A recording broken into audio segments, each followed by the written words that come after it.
Good Friday morning. Today's Friday, June 20th, 2025, and this is your Friday safety meeting. My name is Dennis Davis. I work in the safety department. We do this meeting just about every Friday morning, so welcome to those that are here live with us in Springfield, Missouri. We are also simulcasting live to our other terminals in Pittston, Pennsylvania, and in Salt Lake City, Utah. We're also live across the social media platforms, Facebook, YouTube, LinkedIn, and Instagram. So if you're watching live or watching sometime in the future, we appreciate you tuning in and listening to what we got. We got a pretty exciting meeting today, and we'll jump right in. We'll give some good information at the beginning. We got a guest speaker today that's going to take over very early today. So we're going to jump right in. We're going to have Kobe Hughes and Rachel come on up from our Driving Health and Fitness. Good morning, guys. Good morning. Good morning. Thanks for having us up. So I've got a few things in my hand to give away this morning, Rachel. So we're going to try something. Every week we give a health tip. We have different things. This time of year we talk about a lot of things, but today we're going to talk about what? Yeah, vitamin D. Vitamin D. It's summer, right? And the sun is out. You have your higher risk of sun exposure, right? Yep. So then the real question, what is the number one way to get vitamin D? Somebody answer that. I'm going to have away. Raise your hand. Oh, we got a hand right here. The sun. Yes, sir. Come on, I got a hat for you. Give him a round of applause. There you go. That was the quote-unquote easy one. All right. Okay, awesome. So the sun, that's good. Does anyone know if there's any other ways to get vitamin D? Supplements. Supplements is good. Specific kinds. Hold on. Vitamin D. Well, vitamin D supplement. Yeah, that's right. Amen. That's actually, and we actually have it on one of the slides. So it's vitamin D3 with K2 specifically, because you want to have that form of vitamin D3. That's the kind that our skin makes from the sun. It's the active form of vitamin D. And the reason why you want to have K2 along with it is so that the vitamin D is going where it needs to go in your body, and it's not doing other things that we don't want it to do. We want the K2 to have the good communication. I got one more to give away. So with that, before you go too far, okay, what's the number one food source that I can get vitamin D? Sorry, something in my eye. Who knows? We got a hand over here. He said eggs. That's a good one. No. There's another one. Somebody said milk. No. Tallow, orange juice is also not. Keep going. Come on. Dennis, it's not donuts. I know donuts is not the answer to everything. Yeah, true. That's right. That's not the capital D. It's vitamin D. It swims. That's a hint for you guys. It swims. Salmon. There you go. Round of applause. There you go. So salmon. Okay. If it's wild caught salmon, it has kind of like donuts, Dennis. Wild caught has the most. It's going to have about 1,000 IU worth of vitamin D3. The next one is mushrooms that have been exposed to light. So that's kind of weird, but if you like mushrooms, they will create vitamin D. They will absorb vitamin D in the mushroom if you put them in sunlight just for a couple minutes, even after they've been cut up or whatever. So on the screen real quick, that's just we put a salmon dish up there. Give you an example. On our website, we have a lot of recipes Rachel and other people and drivers have submitted to put together. This is just an example of, we just kind of took a screenshot of it, of a salmon that's cooked in a truck, or this was in an air fryer. In an air fryer, yeah. Yep. So perfect way to do it. Will you go to the next slide? And the website, the recipes are on the website at driverhealthandfitness.com. And then you just click on the recipe tab underneath the menu button. So that's how you get to that. So a couple things I want you to talk about real quick. This slide is why. Why we always want to offer things as why. Why would you want to? Why is vitamin D important? Those kinds of things. And I think this is really essential. So one of the big ones, we've got a lot of things listed there because vitamin D is a hormone. It does a lot of really important things. But one of the really big ones is that it is a key factor in having insulin sensitivity, or if you are deficient, and having insulin resistance. And does anyone know what that means? What does that mean for you guys? Diabetes, yep. So you do not want to be insulin resistant. We want to be insulin sensitive, and it's a very clear connection between being deficient in vitamin D and being insulin resistant. There's a lot of other things. That obviously is protective for your heart to have sufficient vitamin D. It's protective for your bones. Especially thinking about women going through like menopause stages. Whenever you are having those changes and fluctuations, your bones are at risk, and you want to be getting in enough vitamin D to help the bone health. So yeah. Perfect. So we go to the next one too. This is what we're talking about, the different sources of it. We kind of kicked on quite a bit already. Actually, a lot of those were up there that weren't the number one, of course, being our fish and our sunlight, our salmon. But, you know, a lot of these things you're talking about too is in vitamin D. We're talking about getting out of the truck, right? That's the major thing we talk about it is the benefits of it. One thing I always want to learn, we've talked to a lot of drivers before, is be aware of it too, though. Wear sunscreen. You may not think about it, or UV protected clothing, especially drivers. If you're in the driver's seat, your left arm, actually, believe it or not, I talk to a lot of drivers who are like, some things they don't think about. So think about UV protected things while you drive for that reason, because it's very important. So, and on the next slide. Thank you. Exactly. All of you can look at your forearms right now. Yeah. On the next slide, it talks, so like if you're being in the sun for extended period of time, then yeah, you need sunscreen. But about 10 minutes of sunlight is equal to about, this is a very rough, you know, generalization, but it's about 1,000 IU of vitamin D. So obviously that changes. If you have darker skin, that's actually blocking the sunlight from coming in. So you actually have to have more sun exposure to get the same amount of vitamin D. So and where you're at as far as where you're at, and and depending on the time of year, that changes things too. I just think the best part you put together here is the impact of look at what sunlight does compared to the salmon, compared to other things that are really high in vitamin C or vitamin D. So. And one other thing is we wanted to touch on to get your vitamin D levels checked. It's a super simple blood lab. It's very easy. If you talk to your doctor or if you're talking to the clinic downstairs, they can run that lab for you and they can get that done. It's just a very easy, you know, good lab to have and to know where you're at so that you can change things if you need to. Perfect. Awesome. All right, Heather, do you want to come up here? So Heather with Cardinal Sleep is going to come up just for a second. Last week, and we love having you together because, again, with Driver Health and Fitness and Cardinal Sleep, obviously very important in a connection. You had, what did you have last week? You had your first group call, right? For compliance. So, yeah, we followed suit. Rachel, she has a Driver Health and Fitness call, and we started a Zoom call last week for compliance. So you'll get an invite if you are on therapy, if you're on CPAP therapy. It's not mandatory, but it went really great. We had a lot of drivers jump on. If you're struggling with compliance, it's great to jump on. If you are really compliant and you're doing fantastic, which we had a few of them that did jump on and help out. And that's really what I'm looking for.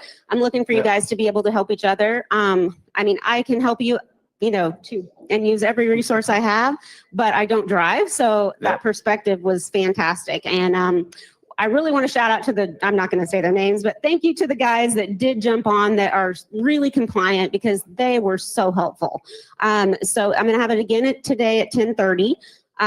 You'll get a Zoom call invitation if you're on therapy. Again, it's not mandatory, but I'm inviting everybody. Lots of really good information and anything we can do to help you. I will follow up with people if they're still struggling and they need me to. I spent, you know, a few hours doing that after the call, but anything we can do to help. I wish we'd have started it so much sooner because I mean, it was really great. So jump on if you have a chance. And if you have any tips or anything helpful, definitely help out your other drivers.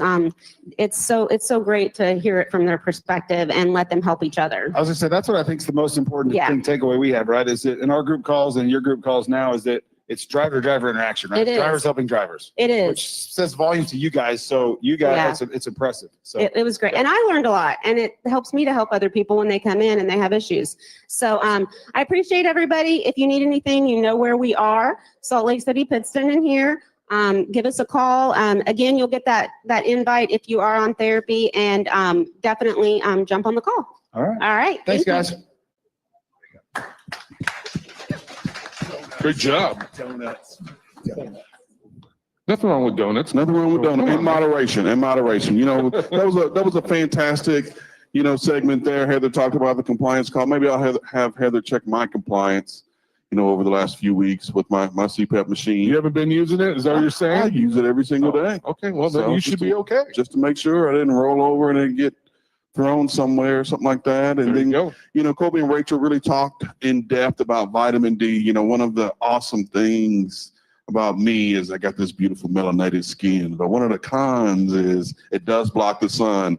And when you get to be about 40, so this is another deal, when you get to be about 40, African Americans, especially men, you'll get that report from the doctor that, hey, you've got a little bit of a vitamin D deficiency. So they'll tell you to take that supplement, that vitamin D supplement plus the K2. So that was good information. And they'll tell you, hey, you need to get out on the grill or in the kitchen and cook a lot more salmon.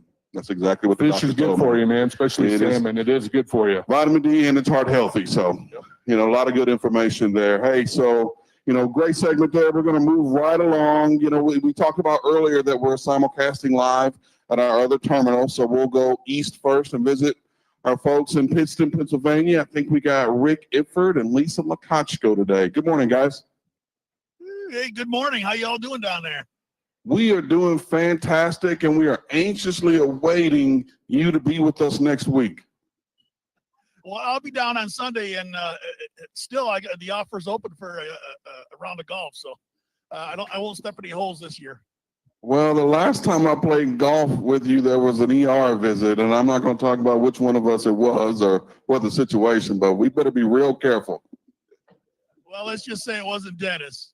But great week this week with the orientation class.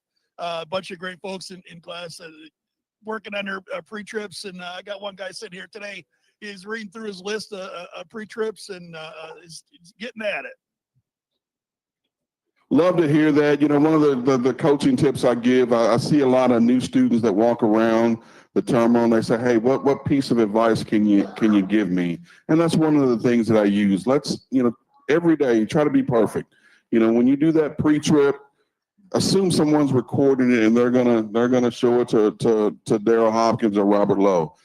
That's how efficient we want you to be every day, how purposeful we want you to be every day with those inspections.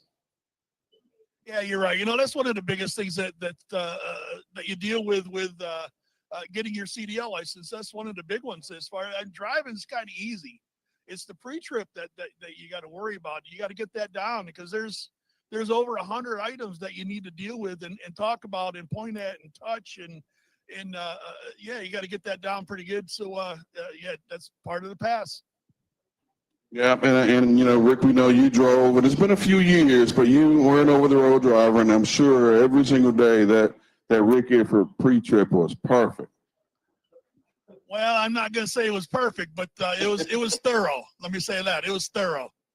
Awesome.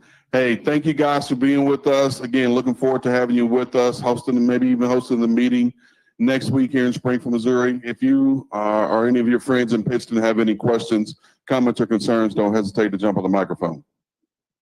Thanks for having us. All right, let's go west. We've got no Justin Walker this week. He's on vacation, but I think we got Jonathan Grice. Good morning, Jonathan. Good morning, guys. How are you today? We are doing fantastic. Tell us what's going on out west.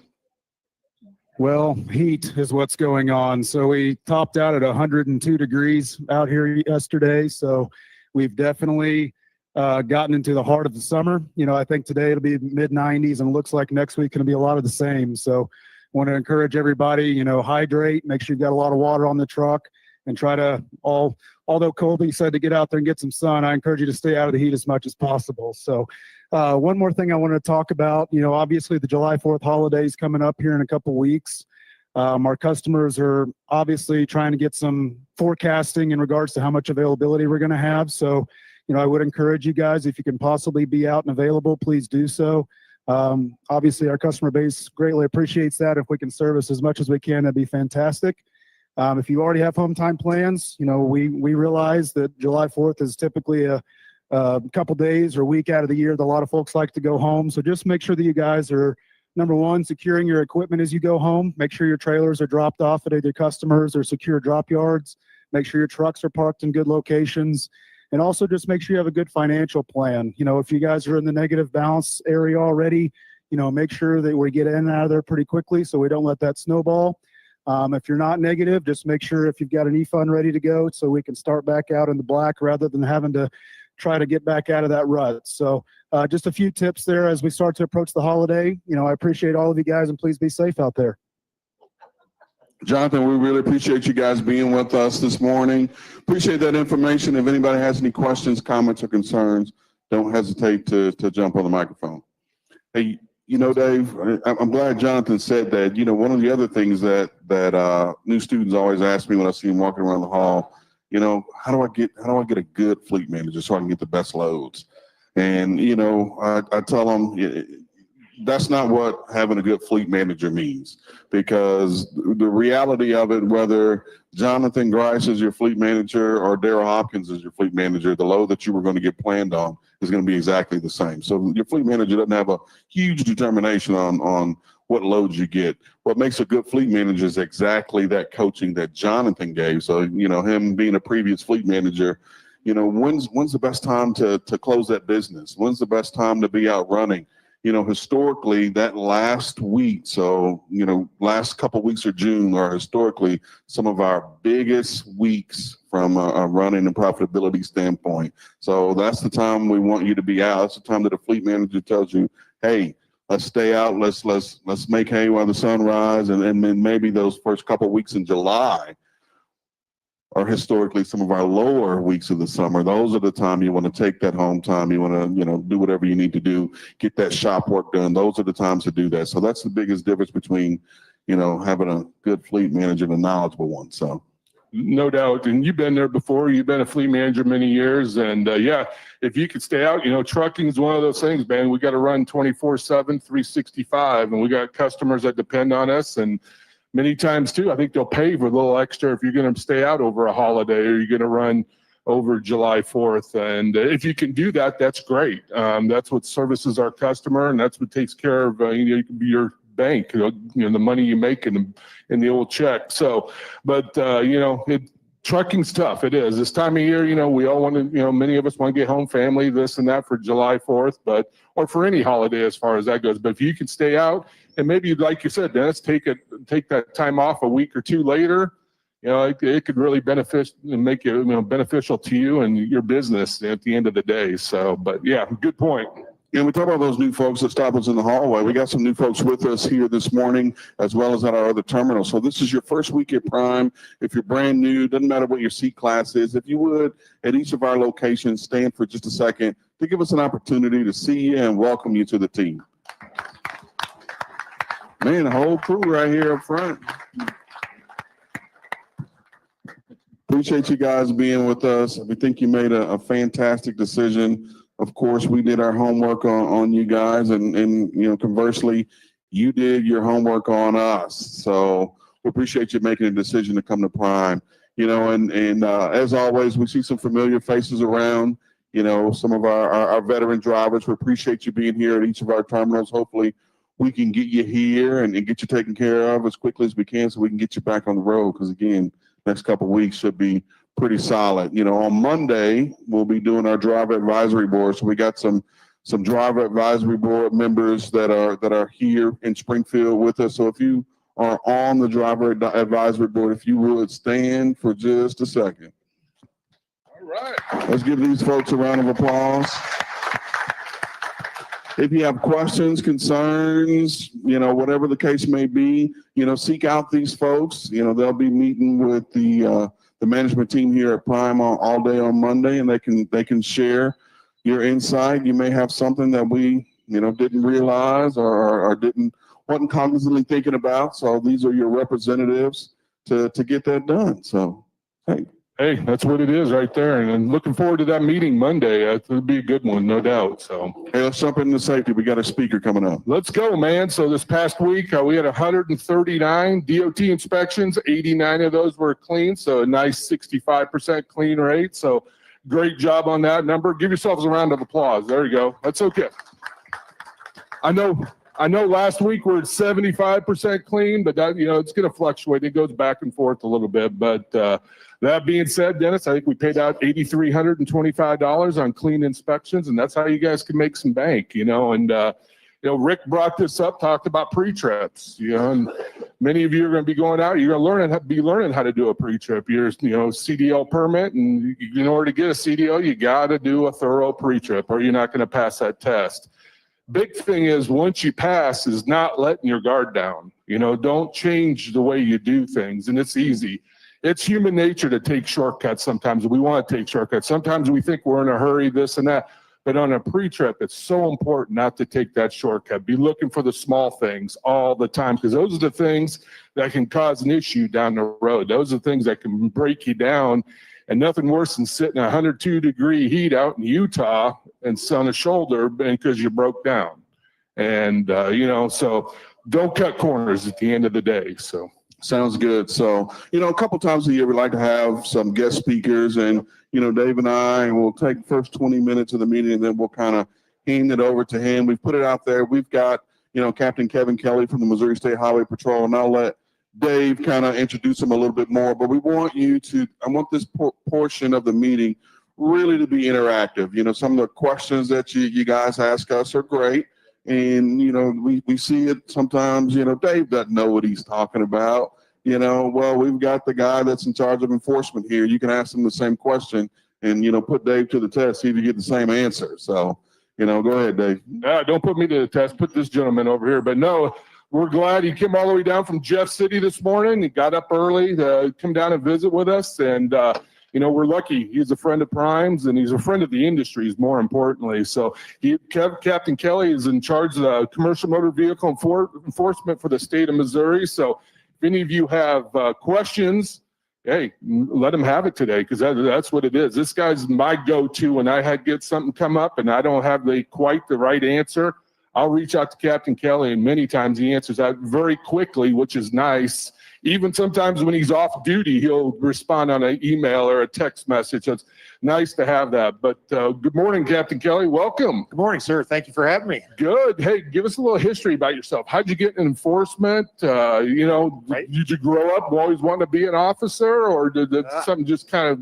I did not. I went to college, and my dad said after 2 years I needed to pick a career he wasn't going to pay for anymore. And so law enforcement was something that I'd been interested in. So I got my degree in law enforcement and started with the police department back in 1992. I've been with the Highway Patrol 31 years. The last 17 of that have been in commercial vehicle enforcement. Thank you. Thank you. It's been a great career. I wouldn't change it. I've enjoyed, especially the last 17 years, working with the industry. I've met a lot of great people in the industry, Prime folks being one of those. And so it's just been a great career. I've enjoyed it a ton. But, like I tell folks, retirement's near for me. So I'll be ready to go here pretty quick. But I'm still hanging on for the time being. Hey, if you can go another 10 years, we appreciate it. Huh? Our mandatory is age 60, so I can only go 5 more years if I wanted to. So there you go. No, man, you got to take that time when that time comes. Yeah. It's important. Yeah. So any changes in the highway patrol coming up, or anything you guys are going through? So just a few things, some of our scale facilities, I don't know if you guys see them out there. We've got one that's under construction currently there at I-44 at St. Clair, which is on the St. Louis side. It's been under construction for a little while. We're waiting on a highway project to extend the entrance and exit ramps to make it safer for when you guys come in and out of those facilities. They're not very long, and so we're trying to make that to where you can get up to speed and get in and out. We're getting ready to close one facility over at Harrisonville, I-49, which is south of Kansas City. Now, that doesn't mean there won't be any enforcement, because we're getting ready to add 4 more portable trucks in that area. So, but that facility is kind of landlocked with the truck stop that's right there and some other issues. So it's going to get closed here pretty quick. All right. Anybody have any questions so far? Anything? Oh, got one back there. Sean, do you mind walking back? That's okay, man. You're good. We want to get you on the mic so everybody can hear you. Public speaking. Get me nervous. All right. Waste stations. Is there any chance that perhaps you or any of your fellow co-workers give truckers a little bit of leeway when being slightly above, like, drive weight, trailer weight? Like, if we were over maybe like a couple pounds, like 100. So we give quite a bit of leeway to actually. So we don't even start taking enforcement until you're 1,000 pounds over. Okay. So yeah, a lot of that, we do that for snow and ice in the wintertime, things like that as well. So, but that rides right on across through the summer. So 1,000 pounds is where we typically will start taking enforcement. I have a question.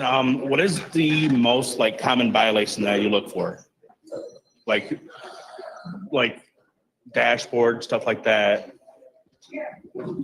Well, the most common violation that we probably see on a truck, and everybody knows that, is lighting violations. Those things go out at any time up and down the road. Mm-hmm. So those are some of the most common. A lot of things we look at, especially this time of year when it's hot, we look at tires. You know, tires are a big issue this time of year as the weather gets warmer. Brakes is another issue that we see quite a bit. Following up on his question, trucks coming in, is there something that you see as that truck's coming in that kind of says, I need to check this one a little bit closer? Yeah, I know where you're going with this. So yes, clean trucks, typically, you know, we look at a clean truck, that guy takes care of his truck.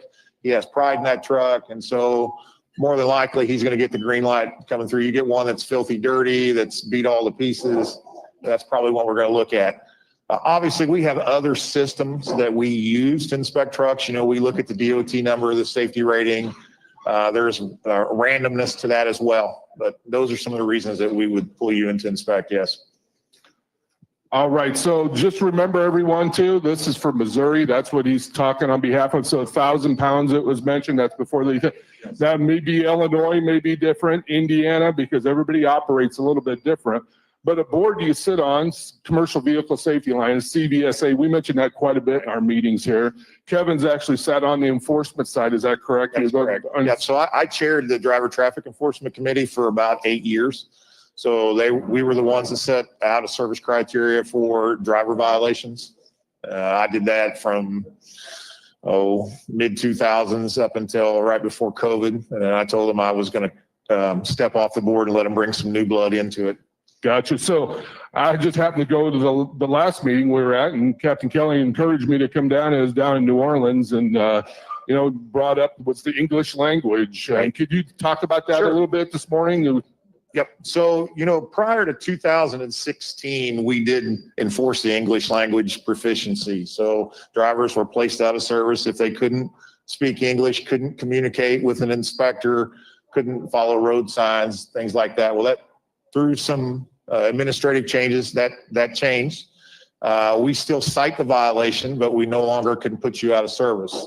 CVSA and President Trump issued an executive order that will go into effect June 25th, that we will go back to doing things the way we used to prior to 2016. So if we have a driver that comes in that cannot speak the English language or has trouble communicating, we're going to, number one, make sure they can get through the inspection. That's a big piece, is to make sure my people are safe when we do the inspection. We don't want somebody to say, hit the brakes, and the next thing we know, he's hit the gas and off he goes, and we're underneath that truck. So we want to make sure that they can speak the language. The other thing is, part of that will be identifying some road signs and or message board statements that you would encounter as a driver going down the road. Now, I've seen a lot of, you know, social media things where they're having you read cat in the hat, the side of the road, you know, and things like that. That's not going to happen. There's a very stringent criteria that each state will have to follow when administering the English proficiency. And that's what we really push from the industry side is every state doing inspections and such, similar as the next state next to them. Now, does that happen all the time? Not necessarily. Some states look at more maintenance issues. Some states look at more unsafe driving and force that end of it. But for the most part, this is a very important statement here. Everybody does it the same way, and that's important. So well, that's what's fair to the industry and fair to the driver, because if it's done differently, and you know, say California versus Missouri, how do you ever adjust to that standard to make sure you can meet it? There you go. Yeah. Any questions on that topic? I had a couple drivers last week ask me about that, and okay, well, we're going to move on. How about personal conveyance? Yes. So the lovely one, the one you like to hear. Yeah, this has been a topic for a long time. Yeah. We petitioned CVSA when I was chair of the committee several times to kind of give a little more guidance on personal conveyance, and we haven't been able to do that. And so they've asked again for some more guidance on personal conveyance, because right now it's pretty wide open what you can do, and it's hard to do enforcement with that. So you know, Canada is one of those countries that sets a mileage limit with personal conveyance of 75 kilometers, which I think is like 50 miles here, which, you know, we talked about a lot of times won't work in the United States, especially let's say you're in a Western rural state, Montana, South Dakota, you get kicked out of the shipper, you know, and your next truck stop's 100 miles away to be able to get to a safe haven or a place of rest. So the 50 miles, you would have already exceeded that. So the petition this time was to set just a hard limit of time each day that you can use personal conveyance, which would be 2 hours. And they selected 2 hours because that's the same criteria that you get for adverse driving conditions. If you run into an adverse condition, you get 2 hours of personal conveyance. Now, you still have to meet, the criteria that's in place now. So, and I will tell you, like, our biggest violation for personal conveyance that we see is a driver will drop a load and then try to PC all the way back home, which in many instances could be 400 or 500 miles, sometimes 5 or 6, but nonetheless is a long ways. So that would prohibit that if we just set the 2 hours on there and go. Any questions on PC or anything on hours of service? Oh, got one over there. There we go. Oh. You've seen a lot of videos on YouTube and everything else about PC, and I realize it's different depending on the officer, but if you're out of hours, which should never happen, but if you find yourself that you're out of hours and you have to PC, there's a truck stop 10 miles ahead or 50 miles behind you, but going 10 miles ahead is further in the load because it's towards your destination. What do you do? So, well, let's back up first, begin with, you can't run yourself out of hours and then use PC to extend your day. So yeah, you can't do that. But let's say you had some time or you were going to PC from a shipper, they'd kicked you out and the truck stop 10 miles away is going to the direction of the load, but the other one is not 50 miles. Common sense would tell you, you're not going to go 50 miles back the wrong direction, to not further the load. So we tell our folks in enforcement, when you got to look at all the circumstances. That was the closest truck stop for them. It was less fuel, less time, less mileage, less everything. And so that's the stop that they need to go to. I don't care that it further the load 10 miles. That only makes sense. That's the way you're going to go because that's the way you're going to go tomorrow. Yeah. It is. And sometimes it's really hard to teach people common sense sometimes. They look at it black and white, and every industry has it that way. Ours is not exempt from that. And so, but we try to make sure that our folks know that, hey, that's the easiest, safest route for that driver to do is to go that 10 miles in that direction to get where he needs to go. All right. Any other questions? And that includes Pittston and Salt Lake. He's getting more comfortable back there, Sean. Same gentleman. Yep. He doesn't like public speaking, though, so he wants the mic second time. I like this. I'm taking full advantage. Probably got one more. For an example, I went over my 14-hour clock by like a couple of minutes and I got a violation. How long would that violation stay? And plus, what would that implement? Like if I were to get like inspection and they were to look at my clocks, like what would that entail? Okay, so if you go over just a small amount, we call that a nominal violation in the enforcement world, which is less points than say you went over, a couple hours or 3 hours over your 14-hour violation. So, that happens on occasion. We see that, where they might get tied up in traffic or something like that. And we understand that those things happen. Now, you don't want to make a habit of that, obviously. You want to make sure that you plan your trip ahead, make sure you've got your stops planned out, things like that. But we understand that sometimes things happen. And when that happens, they need to notate that also, right? Yes. Yep. And that was the other thing I was going to tell you with PC. If you're going to use personal conveyance, the biggest thing, is you need to annotate why you used PC. So when it comes time that you do get stopped and you do get inspected, it's right there. It's easy. You've annotated why you used it, and there's not a lot of questioning going about. But that being said, let's say you go over your 14-hour clock by an hour. It's 5 days from now. Can I still get cited for that violation if you look at my last 7 days or whatever? Yep. So no, if we audit the current day plus the prior 7. And if you've already been cited for that before, we can look up that inspection that happened and we won't cite you again for it. There's no way you can correct that. You know what I mean? It's going to stay with you for those 7 or 8 days. So it makes no sense to hit you 7 different times when you've already been hit once for it. All right. Anybody else so far? Oh, go ahead, Jacob. How big of a factor is truck cleanliness when you're determining who to inspect or not inspect, like the cleanliness of the truck or the dash of the truck or even the exterior of the truck? You know, I can't speak for everybody. Some officers, I think it is a factor. Some officers, it may not be. We look at, like I said, several different factors. We've got, computer screens in front of us. So if you have DriveWise or PrePass, I see your company, I see your safety rating.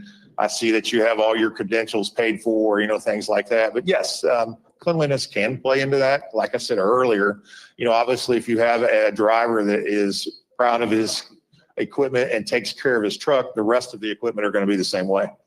So. All right, let's keep moving. So, you got a question? Yeah. I'm in the tanker division here, and I just had a question about how do you do the weight?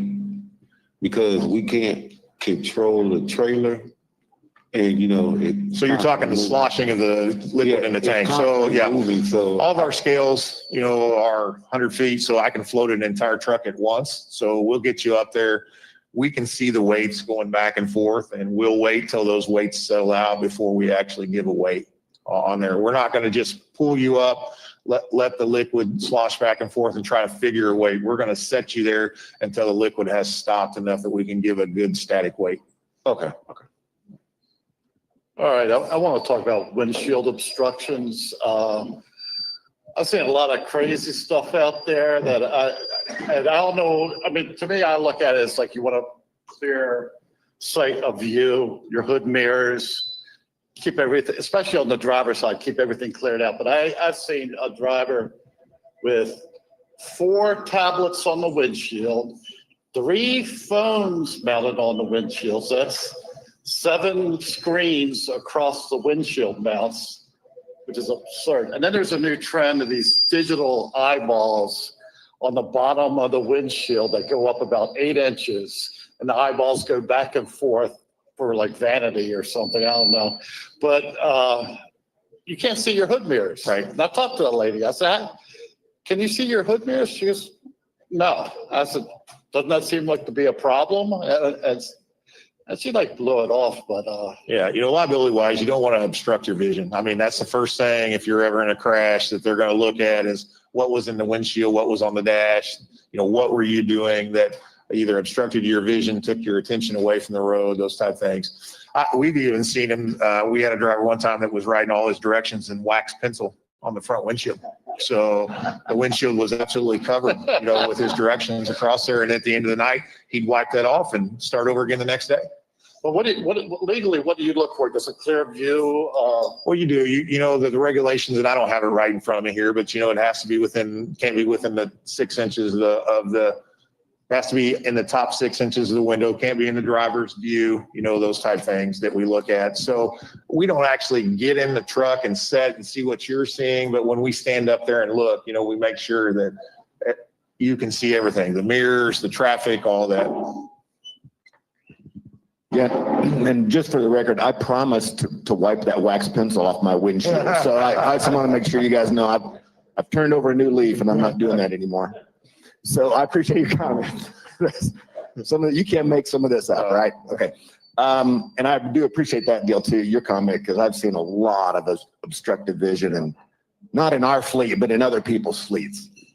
Okay, so my question is, I think you brought this up about when you pull on with a tanker, and that reminded me that I've been up and we live stream these all the time. I try to do my best to remind the drivers, but I think it's going to come a little bit more horsepower from your side. One of our big challenges that we still see, and this is concerning weights, is that, excuse me, is that we really need to remind our drivers to stay off the brakes. And I generally tell them that, don't have your foot on the brake, don't set the tractor brake, don't set the trailer brake on any scale. If it's your scale, our scale, anybody's scale, because it'll, because of trailing arm suspensions, it screws up the weights. Can you just talk, and we're not going to hold you to this, but can you, do the officers in the state inspection scales, do they give any coaching or how much do you help? If you can see some of these weight problems, do your officers ever get involved or Could you just speak on that for a Sure, second? sure. So if we see issues like that, our officers do get involved and we will, try to help. Because obviously one of the things we do is outreach and education. We're not just here to write tickets and cite drivers. So if we can prevent a problem from happening the next time, that's what we want to do. So yes, we will definitely coach drivers on that, especially when they're on the scale. Some scale masters sometimes get a little grouchy when you slam the brakes on their scale, because we have lots of electronics underneath those that cost a lot of money. And when that truck, pushes those forward, sometimes they break. And so we want to make sure that we coach them properly. And so we just tell them, ease up on the scale. That way it gives that liquid time to settle down. Don't hit the brakes hard, and then just hold the brake there until he gives you the green light. And a lot of our scales have what we call scoreboards, which show the weight. So you can see the weight moving up and down. And when that levels out, then we've got a good weight. And that's why we put those scoreboards out there so the drivers can see them as well. What about under? As far as the axle weights, are they mostly looking if you're under gross? So we look at all. So for a particular truck, we will look at axle weights. We will look at gross weights. We look at tire ratings. If we're going to inspect to make sure that your weights are not over your tire rating. And then there might be a question if you're over what we call your bridge, which is means you're too short. You don't have enough axles spacing for the amount of weight you're carrying. Like the 41 foot. Yeah. So that's another thing. Missouri doesn't have kingpin law. I know Illinois, you can only slide back so many feet, your axles. Missouri, if you can have them all the way back as long as you can scale it. So we're one of the few states that still does not have what they call the kingpin law. But we look at all of those for axle weights, 20,000 on a single axle, 34,000 on a tandem. So typically you guys go 12, 34, and 34 if you're going to hit the 80. Yeah. Go ahead. Okay, good morning. I have a question about the drivers that, I'm not sure if you have a rule or law against these drivers that block their left side window, because I've been seeing that a lot. Like you can't see the driver at all because they have all kind of things that block the window that you can't see them at all. Right. Is there a rule or law? Well, it is. That falls under 39360D in the federal regulation, which is we commonly cite window tint underneath that, but it's vision reducing material. So anything that reduces the driver's vision, that they've blocked those windows off, can't have it. So, yeah. But Captain, it's getting hot out there. Come on, man. I always tell them sunglasses, long sleeve, and an AC. There you go. Yeah, windows up. So go ahead, Keith. You're put your coaching hat back on. The one thing that every driver can do before they get to the scale to help them out, what should they do before they get there? Well, for us, if you want to make the inspection go quicker, number one, make sure you know where all your paperwork's at. Make sure you know how to operate your ELD. There are hundreds and hundreds of those out there, so it's hard for us to know how to operate each and every one of them. So just make sure that you know how to do that. Those are the big things for us. Making sure you did a good pre-trip that morning. I always tell our folks, we have folks in our agency that drive, commercial vehicles for us, and we provide a checklist each morning of the pre-trip that they need to go through, and they need to check off on that this was checked. That way there are things that they won't miss. It's already put together for them. Go ahead. This is for the previous question that was asked, because I have done it before. I would take my curtain that go across the entire dash, and I would just place it, not to where the side mirror is blocked, but just that I can still see the side mirror, but the sun is showing. Would that law still apply to just the curtain rather than something attached to the windshield? Well, if you can't see, then yes, it's going to apply. If you've got something up there that's reducing your vision, yes, it's going to apply to you. So we don't want to block your vision. You have a limited view anyway. With your mirrors, you can't see, you don't have a back window like a normal car does. So you don't want to limit your vision to be able to see. Mitch, you got anything on social media? Nothing. Wow. Okay. Dennis. Yeah. Parking. Go ahead. Yeah. You talked about parking on the shoulder. So I looked up some statistics yesterday when Dave contacted me. 12% of the fatal crashes in the United States happen with a vehicle parked on the shoulder of the road. So that's about 600 fatals a year. So obviously, parking on the shoulder of a roadway is not somewhere we would like you to park. You know, a lot of states, it's illegal to park on the shoulder. Missouri is one of those. Now, we do allow to park at the entrance and exit ramps as long as you're off the roadway and it's not posted. Again, not an ideal spot to park, but you know, if you're out of hours and you're falling asleep, obviously that's the place that you need to pull off and park, but not a very safe location to do that. Dave also talked about, you know, the move over law for us. And in Missouri, you know, we have the law that if there's a truck stopped, we have a truck stop, you have to get over into that left-hand lane if you can. That says if you can't safely do so, then you're required to reduce your speed and go on by.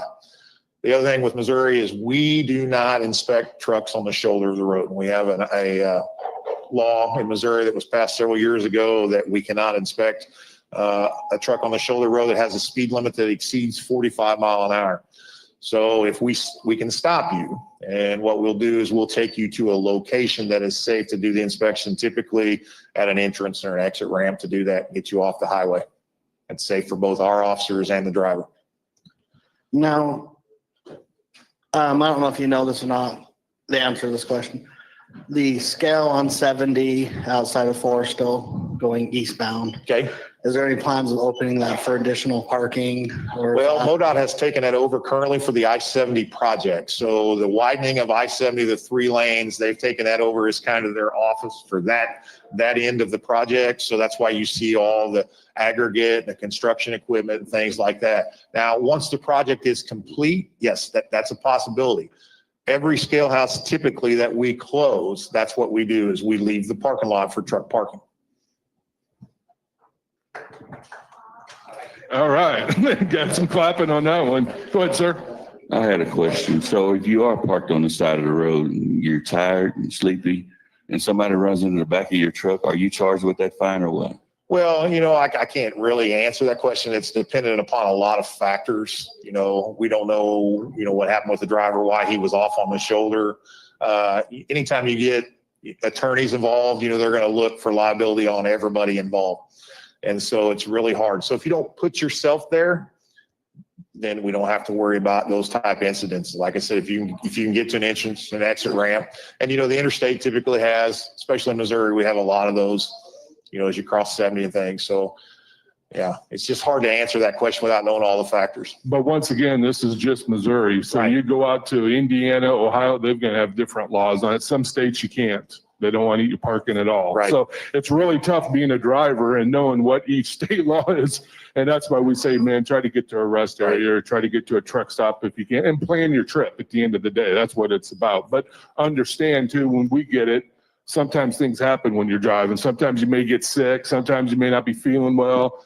These things can come on really quick. Well, I don't want you going down the road slumped over your wheel, just trying to get to the truck. I mean, if you need to pull over, pull over. But you know, there's things wouldn't happen when you pull over. Make sure you get your 4-ways on. And if you're broken down maintenance wise, get those triangles out. You know, you got 10 minutes to get that done. And so, you know, but be prepared. Yeah, mitigating liability is the biggest thing It is. that a driver and a carrier can do for you. All right, Yeah, I got a driver want me to ask, if a solo driver who never does split brakes, if you were to inspect their hours of service logs, if they're only using off duty for rest, if they're not using sleeper berth, will that suffice for getting sufficient rest? Or a sleeper berth requirement, or is it a suggestion is what I'm being asked to ask you? No, so sleeper is not a requirement. You know, we have a lot of guys and gals that run these hot shots that don't have a sleeper that qualifies as a sleeper berth. So everything they do is in an off-duty status. So, you know, we don't have an issue with the off-duty status. Now, if you're going to do the split sleeper provision, you have to do sleeper berth. You can't split off-duty time. Sleeper truck, you don't have to show sleeper berth if you're in a Well, if you're in the sleeper, yes, you have to show sleeper berth. Yes. So, yeah, Yes. So yes, if you have a sleeper truck, then you have to show sleeper, and that's per the regulations in 395-8. So one of our trucks, you let you Yes. So if you're in our truck, you if have you're in to the show sleeper, yeah. in a sleeper truck. Yes, correct. Yep. All right. Got one over here, Dave. Oh, go ahead, Mitch. This is a logs question too. Does the closest safe haven include a company location, shipper, or receiver with overnight parking? Could, yes, absolutely could. Then also had a question on steering wheel spinners and if they're legal or illegal. Missouri, they're not illegal. Now, some states they are, yes. So you would just have to know what the state's rule for that. But Missouri, a spinner is not illegal. And I can tell you from inspections, the state of Washington, they will write you for a violation. They won't cite you. I haven't seen any tickets, but they'll write you for a violation if you have a spinner knob, and that will discount your free $100 for a clean inspection. So be aware of that. But there are other states, I'm sure, out there too as well. Yeah, so. I've seen inspections where they've been cited for the spinner, but like I said, Missouri does not have a state law that prohibits that, and there is no federal law that prohibits that. And then you talked a little bit about obstructed view on the windshield. Cameras are a hot topic around here right now. They are. And cameras are one of those exceptions, that they've put in there for safety devices that you can have cameras in those, just as long as, like I said, they can't be right in the middle of the windshield, obviously, but they can be mounted in certain areas sometimes that other devices cannot. And they're there again to mitigate liability, provide safety, and so that's why they're allowed. Let's see here. One more, maybe two more. I lied. Is there a time or distance limit on personal conveyance? Currently, no. And that's one of the things I talked about earlier. They didn't want to put a mileage limit on it because several states, your rule states, it's hard to put a mileage limit if there's not a truck stop or something available for a driver to pull into. So that's why with this new petition, they've set the hard time limit of 2 hours. Now that's not rule yet. FMCSA would have to approve that before it comes into play. So current PC rules have not changed. And then at a rest area, are you going to wake a driver up to inspect them? We will not wake drivers up in rest areas, truck stops, even in our facilities. We allow you to park at our facilities if you need rest as well. They are open. The only thing that we ask is that if it's a working facility, that you don't park in an area where we are moving trucks around, because then we may have to knock on your window and just ask you to move so we can get trucks moving. But no, we will not wake a driver up. Now, would you advise if a driver did park at a rest area or a truck scale? Get the right answer to the scale. If before he left, let's say you guys opened up that scale, should he go inside and check to make sure he's good to go, or just take off and don't worry about it? I wouldn't have him come inside. Okay. I think our officer, if he believed he was in the way, he would go out and knock on the window. That way you don't have to come inside there. Yeah. But like I said, all of our facilities are open for parking anytime. So, obviously if you need to pull in there and you're out of hours, you can pull there and park as well. I know like our trucks and trailers, all the newer technology come out. Your scales are the same way. The one down in Joplin, I've been inside it. Missouri Trucking Association, Captain Kelley opens that up for us to go down there once a year and actually sit with the scale people. And it's really interesting seeing all the trucks roll through, how many trucks they can get coming through. What do they got? They still got that radiation detection? They ended up taking the radiation detection down. Oh, did they? Okay. We did the construction for the new building and the new scale building. Yes. Gotcha. But the new scale building got an inside facility now, much safer, much better for driver and for the inspector. It is. And, we like the program that we do with Missouri Trucking Association where we open the scale up. Yeah. We don't want the inspection process to be a mystery. We don't want you guys and gals guessing at what we're looking for. It should be clear. This is what we're looking for, and the driver knows that, the carrier knows that, the company knows that. That's how you get compliance. Yep. Any other questions? Oh, one more. Oh, yeah, man, you're getting good. What to get you up here on a Friday morning? I'm going to put him on the payroll. Yeah, no kidding. Dennis will sub me out, put you up here.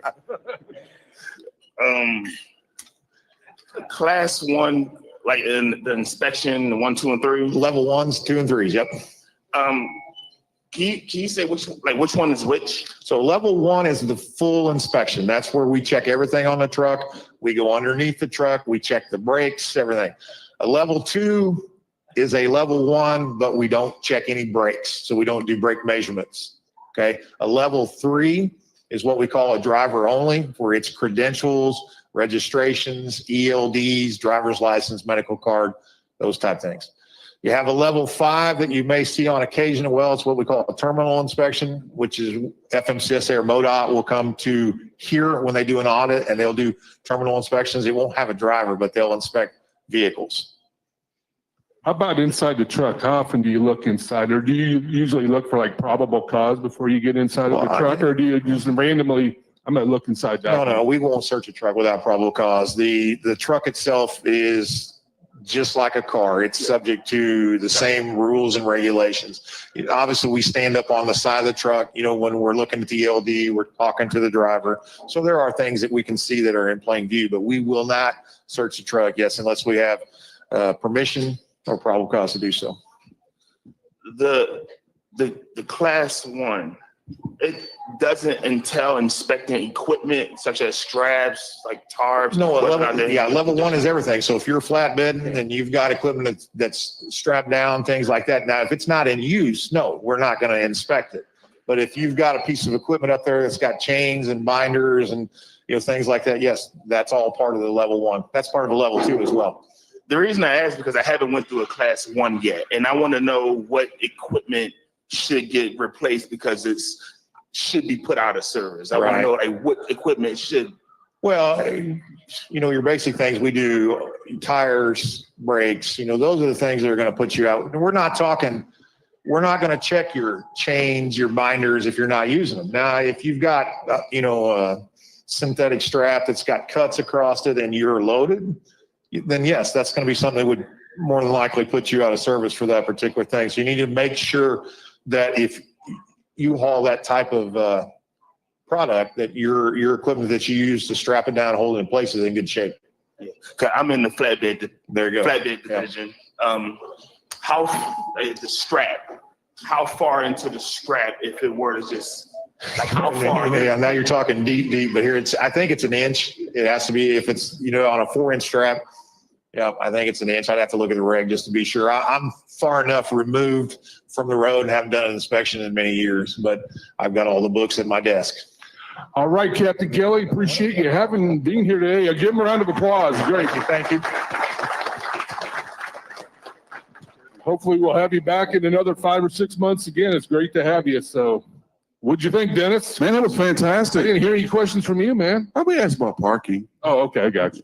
Those are one of the ones we get a lot. We do get that a lot. Hopefully we provided a little bit of transparency, gave folks an opportunity, both that are live here and online, to ask some questions of law enforcement and kind of, GM up with some of the things that you hear from folks like Paul Higgins out here. Mm-hmm. No doubt. Yep. Good deal. Great. Yeah, great meeting today. Great. Thank you. Yeah, it was really good. And thank you to all the drivers asking the questions, man. You guys had some good ones, no doubt. And, we got a special gentleman sitting over here next to Charles Beaver here. Charles is training him. Abdel, 40,000 miles, getting an upgrade. So good job, buddy, going out there. Looking forward to it. Make sure you're listening to this stuff. Yep. So great to have you. Thank you for doing that. Thank you.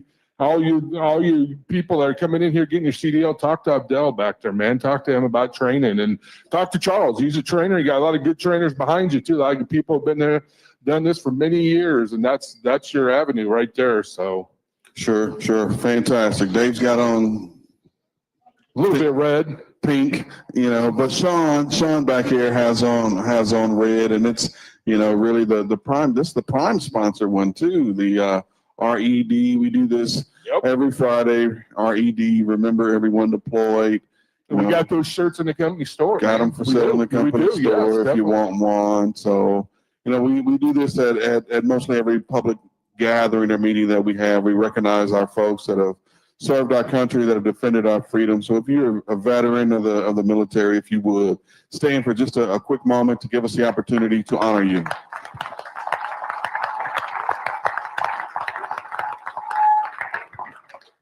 Thank you so much. Thank you so much for those that serve. We had a really great meeting. We always like to give a shout out to our IT folks. So if you ever have any questions about technology related challenges, we got Richard and Brianne over here. Remember those Geotab tablets inside of the truck or portal, so you can pull it right on off, bring it on up to them and say, hey, my whatever is not working. Can you help me with this? And they'll get you taken care of. And special shout out to to Mitch today. He's running solo. Jamie's on vacation today. Tons of questions coming in. He did a great job of getting us filtered and getting the good questions that we want answered. So we really appreciate that. You know, it's kind of a vacation season a little bit. Robert and Steve are out.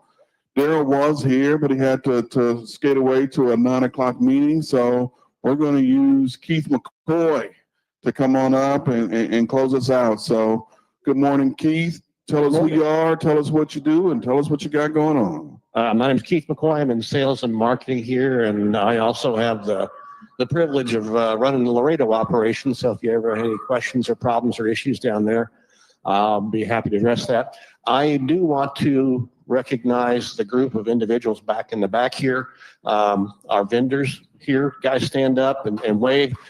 They're here for you. If you have questions about your truck, your trailer, your reefer unit, the tires, this is the gentleman back here, and ladies, the gentleman that can help you guys out. They're here to answer your questions. They're here every Friday, so take advantage of the resource.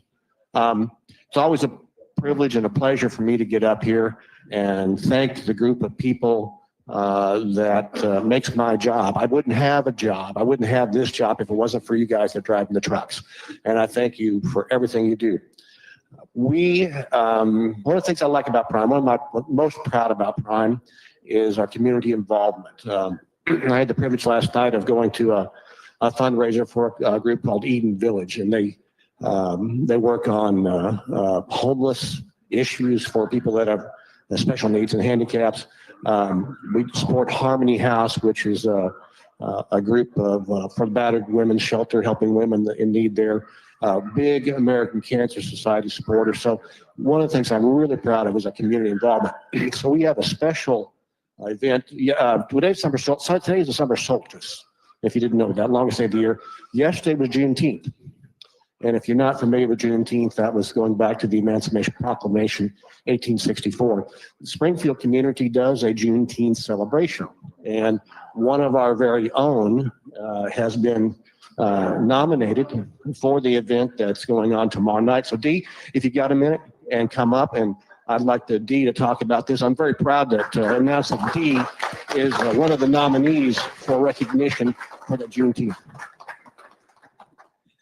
I didn't know you were a part of that. They have a tiny house community. All right. So I'm really, really honored to be named one of 7 people who are African Americans. I'm so nervous right now because this is really personal.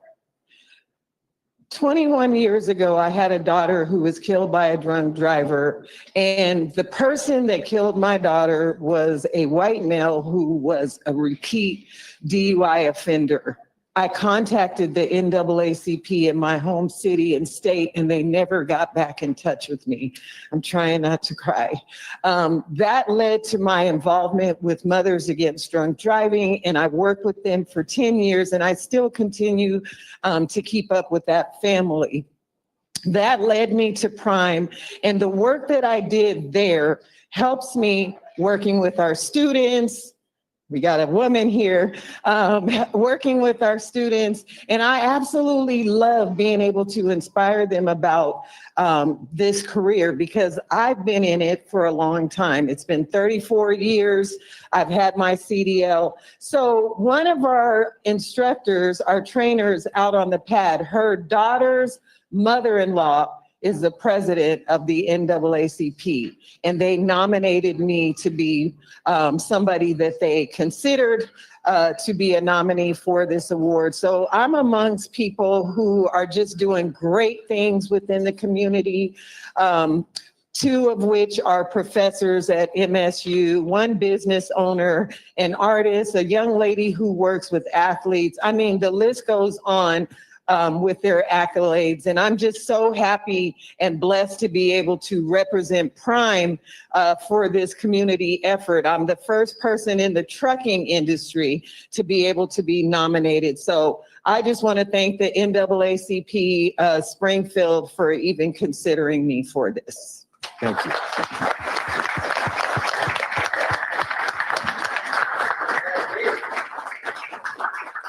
And obviously, we're really proud of Dee and wish her the best tomorrow night at that event. DAB, this is, we try and be good. We really do try and be good and do the right things, but we can always get better. And one of the ways that we get better is if you will take the opportunity to let these ladies and gentlemen that represent you on the DAB know if you have questions, ideas, suggestions, things that we can do different that will make us better. That's always our goal. So take advantage of Roy, Anthony, Jake, anybody else from the DAB.